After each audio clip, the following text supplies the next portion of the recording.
parents threw a dinner to celebrate my brother's new business. It was my idea. Same name, same logo. Dad handed him $150,000. Everyone clapped. I clapped too. The next morning I filed something. Nobody's clapped since. My name's Noah. I'm 32. And if you told me a year ago that I'd be sitting in a lawyer's office at 7 in the morning on a Tuesday filing paperwork against my own family, I would have laughed in your face. I probably would have offered you a coffee and told you to lay off the true crime podcasts. But life has this funny way of proving you wrong at the worst possible times, and here I am. So grab a snack, get comfortable, and let me tell you how my parents handed my entire dream to my brother on a silver platter and then threw him a party for it. Let me back up a little. I grew up in Ridgeway, Tennessee, one of those towns where everybody knows everybody's business, and the biggest event of the year is the county fair barbecue competition. My parents, Hank and Jolene, had 2 boys. My older brother, Sullivan, who we all called Sully, and me. Growing up, Sully was the golden child. I don't say that with bitterness anymore. I say it the way you describe the weather. It just was. Sully was 3 years older than me, played quarterback in high school, got the homecoming king crown, dated the prettiest girl in our graduating class, the whole small-town hero package. And honestly, I didn't mind. I wasn't jealous of Sully because I had my own thing going on. I was the quiet one. The kid in the garage taking apart lawnmowers and putting them back together. The one who spent Friday nights sketching business plans in a spiral notebook while everyone else was at bonfires. By the time I was 23, I'd figured out what I wanted to do with my life. I wanted to start a landscaping and outdoor design company. Not just mowing lawns, but full-service property transformation. Custom patios, fire pits, water features, outdoor kitchens, the works. I'd been studying horticulture, taking business courses at the community college, and working for a local contractor named Emmett who taught me everything about hardscaping. I was serious about this. I had binders full of plans, cost projections, branding ideas, even a name I'd been sitting with for over a year. Greenstone Outdoor Design. I love that name. I designed the logo myself, a clean greenstone shape with 2 leaves curving off the top, modern but natural. I put that logo on everything. Business cards I printed at the library, a mock website I built using a free template, even a hat I had custom embroidered at a shop in Nashville. Here's the thing about my family, though. Whenever I brought up Greenstone, my dad would kind of nod and change the subject. My mom would smile and say something like, "That's nice, honey, but have you thought about something more stable?" Sully would straight up ignore it. Not in a mean way, just in the way you ignore a kid talking about wanting to be an astronaut. Like it was cute, but not real. And for a while, I let that roll off me. I figured I'd just prove them all wrong when the time came. Now, I'm not going to sit here and pretend I was some misunderstood genius. I had plenty of my own flaws.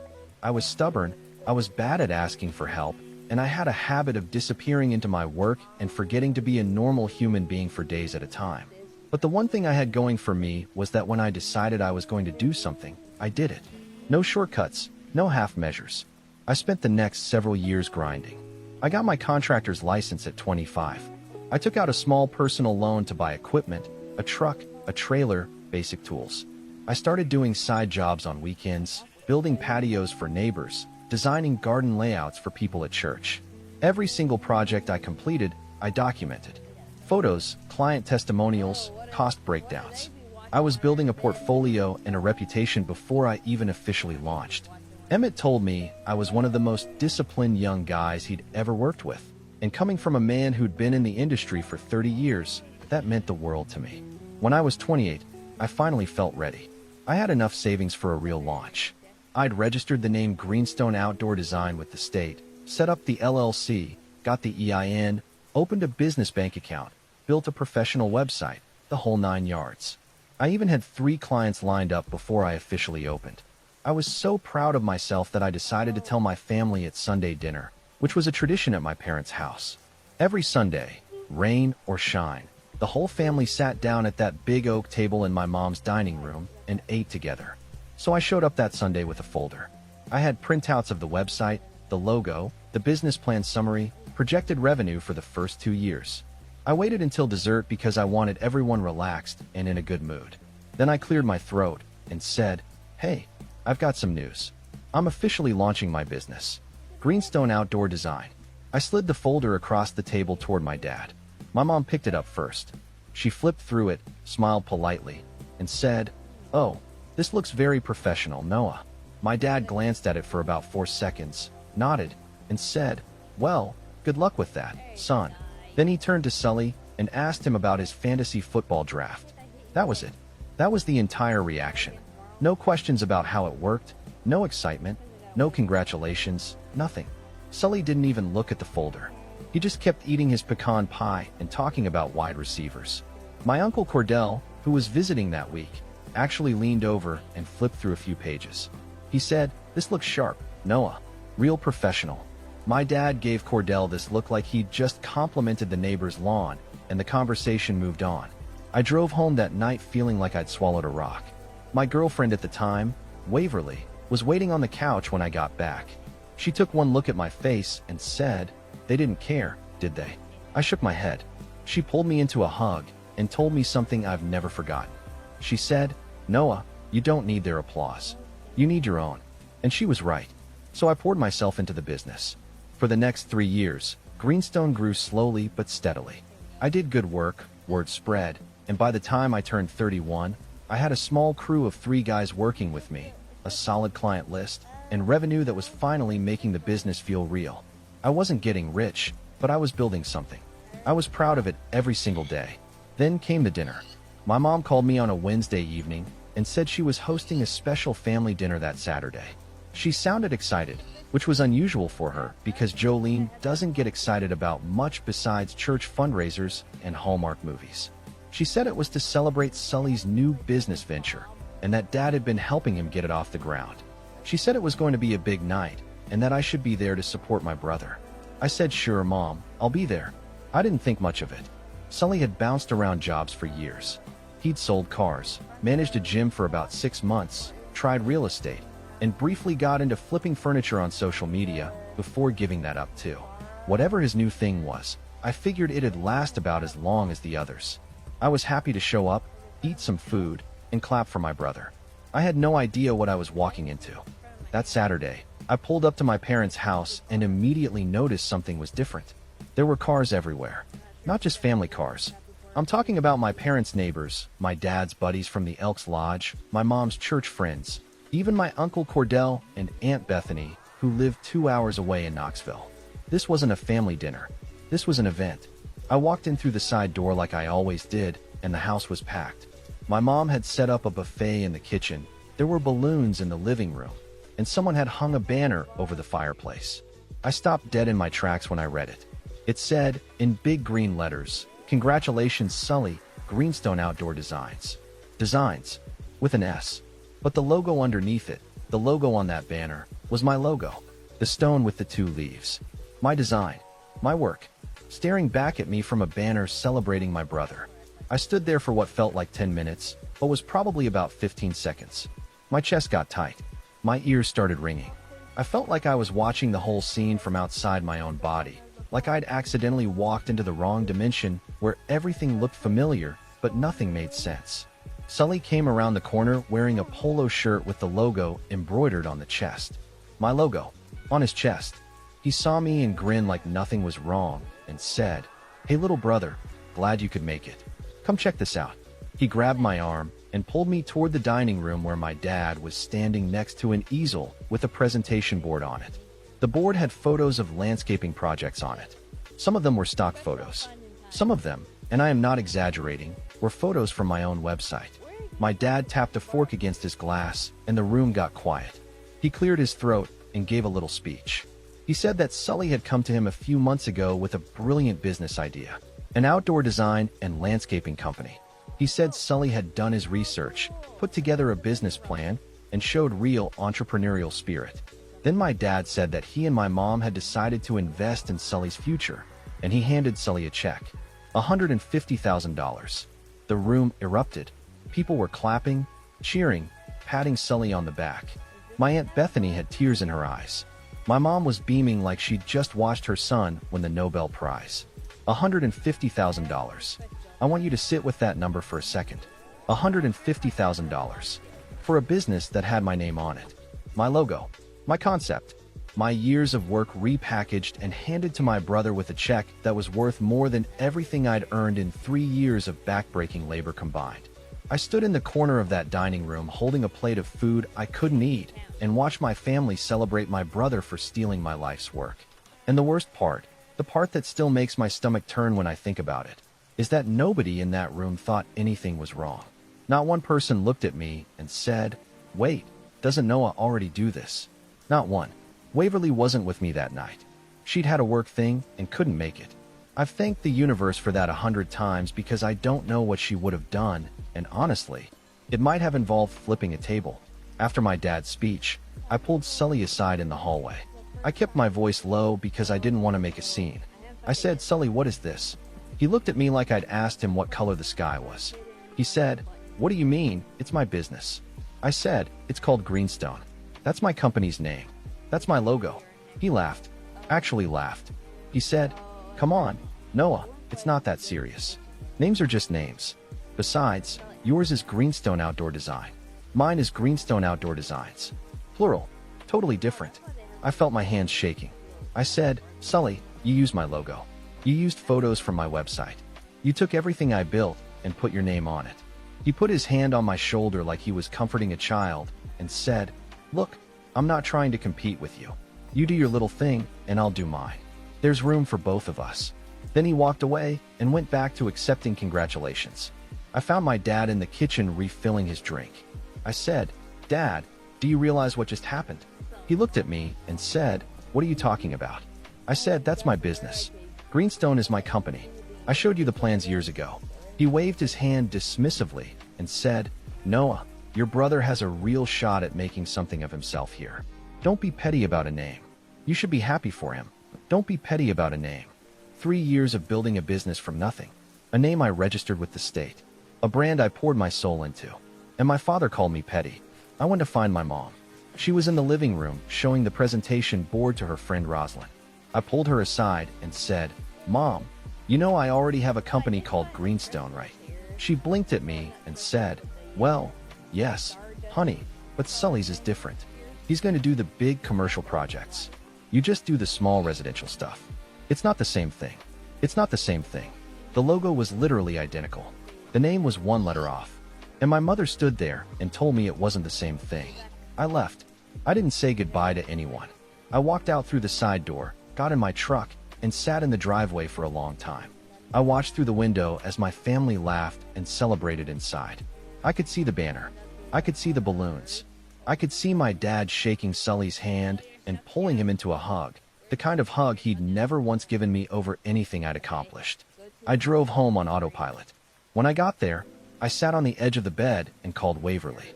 She answered on the second ring and immediately knew something was wrong. I told her everything. Every detail. The banner, the logo, the check, Sully's smug face, my dad's dismissal, my mom's rationalization. There was a long silence on her end. Then she said, very calmly, "Noah, this is not okay. And I need you to hear me when I say that you are not going to let this stand." I told her I didn't know what to do. She said, "You know exactly what to do. You're just scared to do it because it means going against your family." And she was right. She was always right about the things that mattered. That night, I couldn't sleep. I kept thinking about every Sunday dinner where I talked about Greenstone and been ignored. Every time my dad changed the subject. Every time my mom smiled politely and moved on. They hadn't been ignoring me. They'd been listening.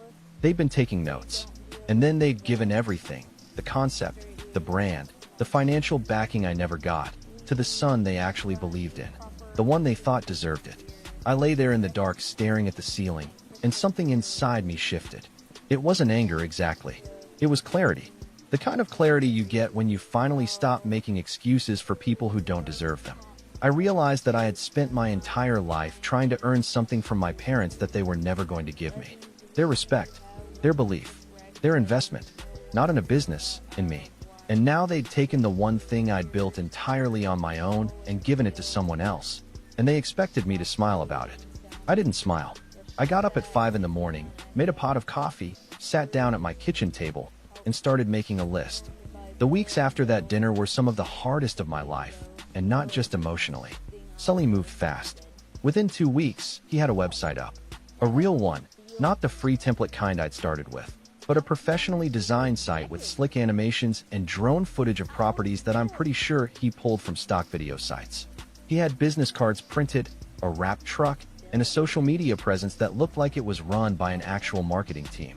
$150,000 goes a long way when you've never had to earn anything yourself. The problem was that Ridgeway isn't a big place. When two companies show up with nearly identical names and logos in the same small market, people get confused. I started getting calls from potential clients asking if I was affiliated with Greenstone Outdoor Designs. Some people thought we were the same company. Others assumed Sully's version was the upgraded, more professional one because his marketing looked better. I lost 3 leads in 1 month because of the confusion. 3 families who'd been ready to sign contracts with me went with Sully instead because they thought his operation was bigger and more established. That hurt more than the dinner. The dinner was personal. This was professional. This was my livelihood being chipped away by someone who'd copied my homework and gotten a gold star for it. I talked to Emmett about it. We were sitting in his shop on a Tuesday afternoon, and I laid the whole thing out for him. He listened without interrupting, which was his way, and when I finished he shook his head slowly and said, "Noah, I've been doing this for 30 years and I've seen a lot of shady things, but this is a new one. Your own blood." He paused and then said, "But here's what I know. Your brother doesn't know the first thing about this work. He doesn't know soil composition. He doesn't know drainage grading. He doesn't know how to read a property survey or calculate load-bearing capacity for a retaining wall. Money can buy a truck and a logo, but it can't buy skill. Give it time." Emmett was right, but time felt like a luxury I didn't have. My crew was worried. My lead guy, Deacon, pulled me aside one morning and said, "Boss, I've got a kid on the way. I need to know this is going to be okay." That conversation kept me up for 2 nights straight. I wasn't just responsible for myself anymore. I had people counting on me. I'll be honest. There was a stretch in there, maybe 3 or 4 weeks, where I seriously considered just rebranding. Changing the name, starting over, letting Sully have Greenstone. Waverly talked me out of it. She sat me down one evening and said, "Noah, you built Greenstone. It's yours.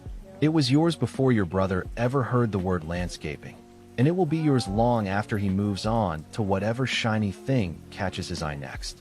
Do not give up what you built because someone else decided to take a shortcut." She was right. Again, Waverly had this ability to see the long game when I was drowning in the short one. So I made a decision. I wasn't going to rebrand, and I wasn't going to compete on marketing dollars, because that was a fight I couldn't win. Instead, I was going to compete on the one thing Sully couldn't fake: quality. I doubled down on my work. I took on every project I could find, gave every single client more than they paid for, and made sure every finished job was documented with professional photos. I hired a friend of Waverly's named Tully who did freelance photography, and she came out to shoot my completed projects for cost. Those photos went on my website, my social media, and into a portfolio binder I started bringing to every consultation.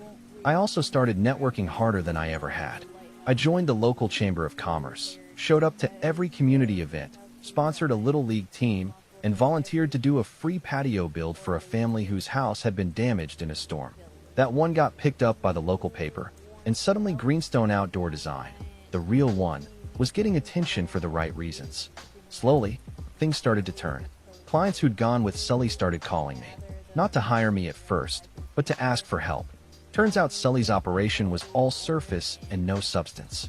His first big project, a backyard redesign for a family called the Prescotts, was a disaster. He'd poured a concrete patio without proper grading, and the first heavy rain turned their backyard into a swimming pool. The drainage was so bad that water was flowing toward their foundation instead of away from it. The Prescotts were furious. They left reviews online that were absolutely brutal, and word spread fast in a town like Ridgeway. Sully's second project wasn't much better. He'd subcontracted the work to a crew he found on the cheap, and they installed a retaining wall that started leaning within 6 weeks. The homeowner, a guy named Boyd, threatened to sue. Sully panicked and tried to fix it himself, which only made it worse. He ended up having to pay Boyd out of pocket to hire someone else to redo the whole thing. That someone else was me. Boyd called me, explained the situation, and I went out there and rebuilt that wall from scratch. Did it right.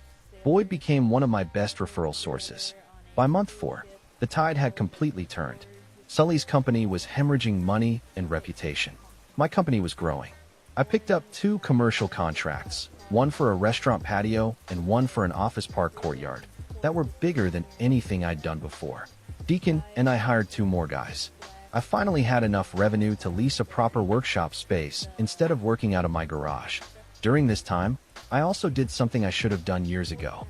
I went to see a therapist, a woman named Dr. Harlan, who had an office above a bakery downtown, which meant the waiting room always smelled like cinnamon rolls, which honestly made the whole experience about 40% more pleasant. Dr. Harlan helped me work through a lot of the family stuff. Not just the greenstone situation, but the deeper patterns. The favoritism, the feeling of being invisible, the way I'd spent my whole life performing for an audience that wasn't watching. She helped me understand that my parents' behavior wasn't a reflection of my value. It was a reflection of their own limitations. That was a big shift for me. I stopped being angry at my parents for not seeing me, and I started feeling sorry for them. Because they had a son who'd built something real, something lasting, and they'd chosen to invest in the one who hadn't. That wasn't my failure. That was theirs. Waverly and I got engaged around this time. Nothing flashy. I proposed on the back porch of our little rental house on a Thursday evening with a ring I'd been saving for since I was 29. She cried. I cried. Deacon and his wife came over with champagne, and we sat outside until midnight talking about the future. For the first time in months, I felt genuinely happy. Not happy because I was winning some competition with my brother. Happy because my life, the one I'd built with my own hands, was good. It was really, really good. And then Sully's business officially started to collapse, and that's when things got interesting. Because it turns out that when you give $150,000 to someone who doesn't know what they're doing, the money doesn't just disappear quietly. It disappears loudly, publicly, and with legal consequences. Let me rewind to the morning after the dinner party. I mentioned I sat down with a pot of coffee and made a list. That list had 3 items on it. 1. Document everything. 2. Protect my business legally. 3. Be patient. I stuck to that list like a religious text, and it ended up being the smartest thing I've ever done. The Monday after the party, I called a lawyer. Not a big fancy firm, just a local attorney named Sloan Whitfield who specialized in small business and intellectual property. I'd found her through the Chamber of Commerce directory. She had an office the size of a walk-in closet and a handshake that could crack a walnut. I liked her immediately. I sat down in Sloan's office and told her the whole story. She listened, took notes, asked a few sharp questions, and then said something that made my stomach drop. She said, "Noah, did you trademark the name and the logo?" I said I'd registered the LLC and the business name with the state.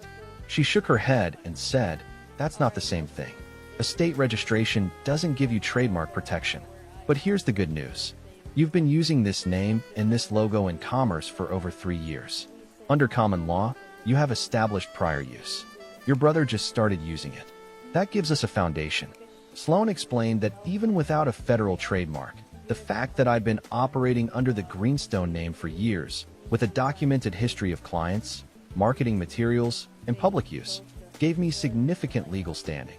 She filed a federal trademark application for Greenstone Outdoor Design that same week. She also sent a cease and desist letter to Sully's company, demanding that he stop using the Greenstone name and the logo immediately. Sully's response to the cease and desist was about what you'd expect. He called me, laughing, and said, "Are you serious right now, Noah? You're suing your own brother over a name." I told him I wasn't suing anyone yet. I was asking him to stop using my brand. He said, "Dad's not going to be happy about this." And then he hung up. My dad called me an hour later. He was furious. He said I was being vindictive and jealous, that I was trying to sabotage my brother's success because I couldn't handle someone else doing well. I let him talk. When he was done, I said, "Dad, he stole my business name and my logo. This isn't about jealousy. This is about what's right." He said, "You need to drop this, Noah. Family doesn't sue family." I said, "Family doesn't steal from family either." He hung up on me. My mom sent me a long text message that night. It was the kind of message that's dressed up as concern but is really a guilt trip. She said she was worried about me, that I seemed consumed by resentment, and that she hoped I'd find it in my heart to support my brother instead of tearing him down. I didn't respond. I showed it to Dr. Harlan at my next session, and she said, "That's a classic deflection. They're reframing your legitimate grievance as a character flaw. It was validating to hear a professional confirm what I already felt. Meanwhile, Sloan was building the case. She had me gather everything. Every piece of evidence of my prior use of the Greenstone name. Business registration documents from 3 years ago. The original logo design files with timestamps. Client contracts. Invoices. Social media posts. Website archives from the Wayback Machine. Photos of my business cards, my truck decal, the embroidered hat I'd had made in Nashville. Receipts from the embroidery shop with the date on them. Even a screenshot of a text I'd sent my mom 2 years ago that included the logo. The evidence was overwhelming. There was no ambiguity. I had been Greenstone first, publicly, commercially, and provably. While the legal process moved forward, something else happened that blew the whole thing wide open. Remember the Prescotts, the family whose backyard Sully flooded with his garbage patio job? Well, the Prescotts didn't just leave bad reviews. They filed a complaint with the state contractor licensing board. Turns out Sully had been operating without a proper contractor's license. He had a general business license, but not the specific contractor's license required for the type of work he was doing. In Tennessee, performing contracting work without the proper licensure is a serious violation. Fines, potential criminal charges, the works. I didn't find this out from Sully. I found it out from Sloan, who'd been monitoring public records as part of her due diligence. She called me one afternoon and said, "Noah, your brother has a much bigger problem than a trademark dispute." I asked what she meant, and she said, "He's operating unlicensed. He's got a formal complaint filed against him. And based on what I'm seeing, he's also potentially in violation of consumer protection laws for misrepresenting his qualifications to clients." She paused and said, "This is going to get ugly for him." I'll admit something here. My first reaction wasn't satisfaction. It was sadness. Despite everything, Sully was my brother. I'd looked up to him when we were kids. I remembered him teaching me how to ride a bike, how to throw a spiral, how to talk to girls, though his advice on that last one was terrible. Part of me wanted to call him and warn him, to say, "Hey, you need to get your house in order before this blows up." But then I remembered the dinner, the banner, the logo on his polo shirt, my dad's check for $150,000, my mom telling me it wasn't the same thing. And I realized that warning Sully would just be another version of what I'd always done. Protecting someone who wouldn't protect me. Sacrificing my own interests to keep the peace in a family that only valued peace when it benefited them. So I didn't call him. I let the process work. Over the next 2 months, 3 things happened simultaneously. First, my trademark application was progressing. Sloan said we had an extremely strong case and expected approval. Second, Sully's licensing complaint was being investigated by the state board, and he'd been formally notified. And third, Sully's business was actively failing. He'd burned through most of the $150,000 on the fancy website, the wrapped truck, marketing campaigns, and a workshop lease he couldn't afford. The bad reviews and the licensing issues meant new clients had dried up completely. He was sinking. My dad, to his credit or maybe his stubbornness, tried to bail Sully out again. He offered to give him another $50,000. But this time my mom pushed back. I heard this secondhand from my Aunt Bethany, who'd started reaching out to me after she heard the full story. Apparently, my mom had told my dad that they couldn't keep funding something that wasn't working and that maybe they should talk to Noah about it. My dad reportedly said he didn't need advice from the son who was trying to destroy the family. That line stung when Bethany told me, but not as much as it would have 6 months earlier. Dr. Harlan had given me good armor. Waverly and I set a wedding date during all of this. We picked a Saturday in October, small ceremony, just close friends and a few family members who'd actually shown up for us. Deacon was going to be my best man. Tully was doing the photography. It was going to be simple and perfect, which is all we wanted. And then, on a random Tuesday morning, Sloan called me and said 4 words that changed everything. She said, "The trademark's approved. Greenstone Outdoor Design was officially, federally, legally mine." And with that approval came the legal authority to enforce it. Sloan sent a second letter to Sully's company. This one wasn't a cease and desist. It was a formal notice of trademark infringement with a deadline. Stop using the name and the logo within 30 days, or face legal action including damages for every dollar of revenue he'd earned while infringing. And given that his revenue had been funded by $150,000 of my parents' money, the potential damages were significant. The clock started ticking, and for the first time in this whole mess, I wasn't the one sweating. The 30 days came and went. Sully didn't comply. He didn't change the name, didn't remove the logo, didn't respond to Sloane's letter at all. I think he genuinely believed that because we were family, I wouldn't actually follow through. That I'd back down the way I always had. That Noah would be a good sport, take the hit, and keep the peace. He was wrong. Sloane filed the trademark infringement lawsuit on a Monday morning. I drove to the courthouse with her, signed the paperwork, and walked out into the parking lot feeling like I'd just stepped off a roller coaster. My hands were shaking, but not from fear. From release. From the weight of finally standing up for something instead of swallowing it down. The lawsuit named Sullivan as the defendant and sought damages for willful trademark infringement, including the revenue generated under the Greenstone name and the associated profits. Sloane had also included a claim for unfair competition, since Sully had used photos from my actual website to market his services, which constituted false advertising and consumer confusion. The total damages we were seeking were significant enough that when Sully finally got served, he called me for the first time in months.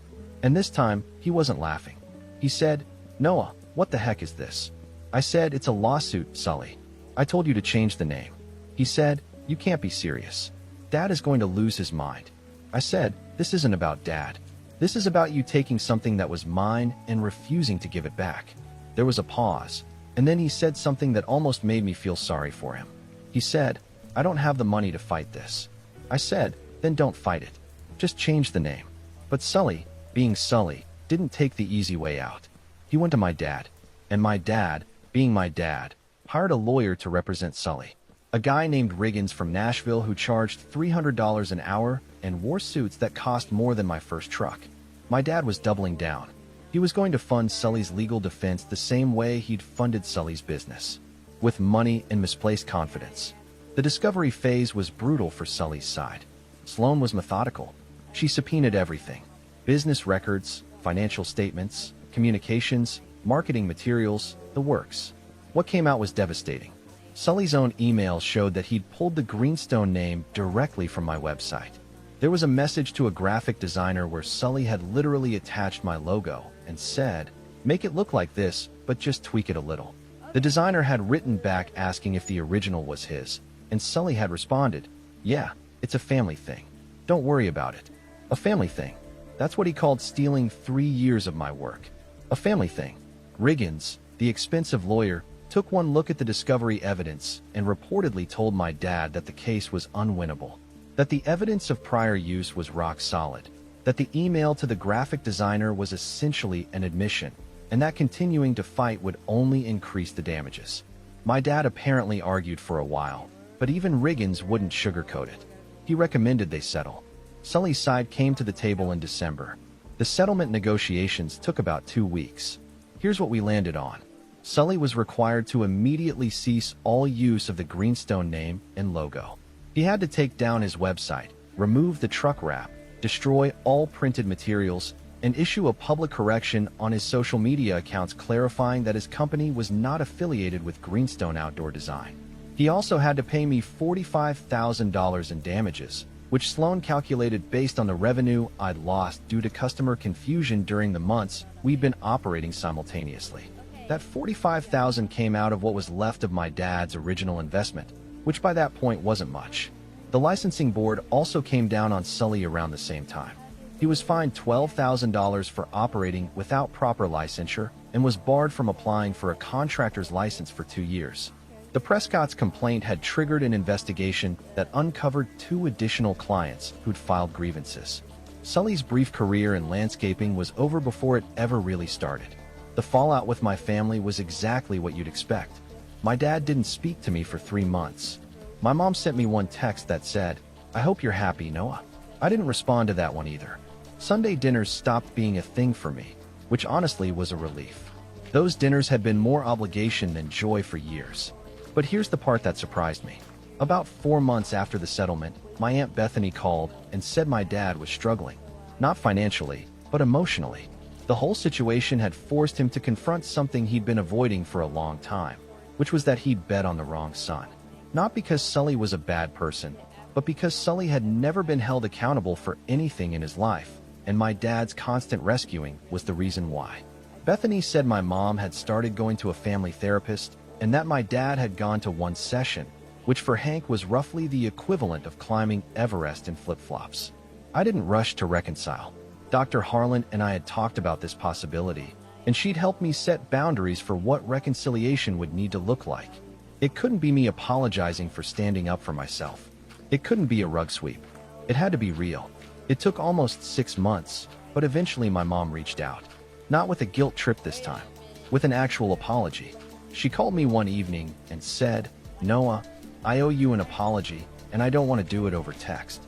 Can I come see you?" She drove over and sat at my kitchen table and told me she was sorry. She said she'd spent years not seeing what was right in front of her. She said she was proud of me and that she should have said it a long time ago. She cried. I cried. Waverly made her a cup of tea and we sat together for about an hour. My dad's apology came later, and it was less graceful because Hank isn't a graceful man. He showed up at my workshop one Saturday morning, stood in the doorway for about 10 seconds without saying anything, and then said, "I messed up, son." That was it. 3 words. But from my father, those 3 words were a novel. I nodded and said, "Yeah, you did." And then I asked him if he wanted to see what I was working on. He spent an hour walking around the shop, while Deacon showed him the patio project we were building for a client in Franklin. My dad asked questions. Real questions. For the first time in my life, he was actually interested. Sully and I are a work in progress. He never directly apologized, which I've accepted might never happen. He did eventually get a job managing a hardware store in town, which suits him better than anything he's done before. We're cordial at holidays. We're not close. I'm okay with that. Some relationships change shape, and trying to force them back doesn't help anyone. As for me, Greenstone Outdoor Design just celebrated its 6th year. We're up to 8 full-time employees. We've expanded into commercial projects across 3 counties. And last year, we were named the top outdoor design firm in the region by a local business magazine. Waverly and I got married that October, just like we planned. Small ceremony, big love. Deacon gave a toast that made everyone laugh and cry at the same time. Tully took photos that belong in a gallery. It was the best day of my life. I still have that spiral notebook from when I was 23, the one where I first sketched the Greenstone logo. I keep it in my desk at the workshop. Sometimes when I'm having a rough day, I open it up and look at those early drawings, the ones I made when I was just a kid with a dream and a pencil. And I think about the guy who sat in his parents' dining room and got ignored.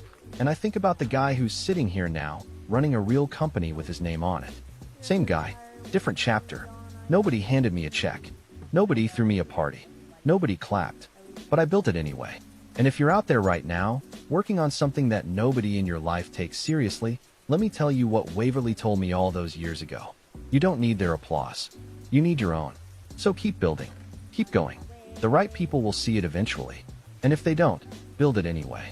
Because the best revenge isn't loud. It's just being undeniably, unmistakably good at what you do. And if you happen to have a federal trademark to back it up, well, that doesn't hurt either.